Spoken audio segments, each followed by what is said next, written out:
বেশিরভাগ পাঠকের আগ্রহ প্রতিষ্ঠিত সাহিত্যিকের লেখা বইয়ে।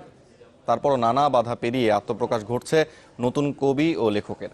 তাদের অভিযোগ, নতুন লেখকদের বই ছাপার ক্ষেত্রে অনেক সময়ই প্রকাশকরা আগ্রহ দেখান না, আর বাণিজ্যিক ভিত্তিতে বই না লেখার পরামর্শ প্রতিষ্ঠিত সাহিত্যিকদের।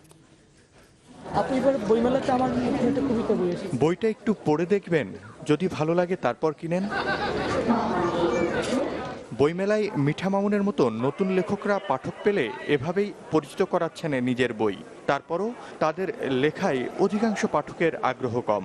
নতুন লেখক হিসাবে সাহিত্য জগতে প্রবেশপথটাও বন্ধুর।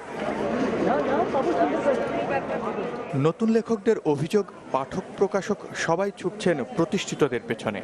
কাহিনী সব ডিটেলস এইভাবেই আছে, কেন লিখছি সেই কাহিনীর মধ্যে সেটাও আছে। বই প্রকাশ করতে গিয়ে তো আসলে অনেক ধরনের ক্রিটিক্যাল সিচুয়েশন তৈরি হয়।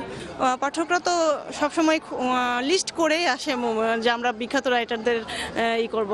তবে প্রকাশকদের দাবি, ভালো লেখা পেলে ছাপা হয় তা। সেক্ষেত্রে লেখকের অভিজ্ঞতা নজরে আনা হয় না। আমাদের প্রতিষ্ঠান থেকে আমরা প্রতি বছর অন্ততপক্ষে 5 থেকে 10 জন নতুন একদম প্রথম বই বের করি। যদি আমার স্ক্রিপ্ট পছন্দ হয়ে যায় তাহলে আমি বই করার চেষ্টা করি আর কি। এত বাধার পরও শুধু হৃদয়ের দাবিতে বইমেলায় প্রতিদিনই অভিষেক হচ্ছে নতুন লেখকের।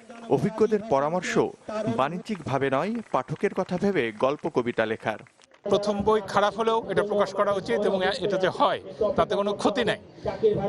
গাছে পাতা বেশি থাকবে, মুকুল বেশি থাকবে, ফল কম ধরবে। তবে নতুন লেখকদের অধিকাংশের আগ্রহ কবিতা বা উপন্যাস লেখার দিকে। হাসনাত রাব্বি, চ্যানেল 24, ঢাকা।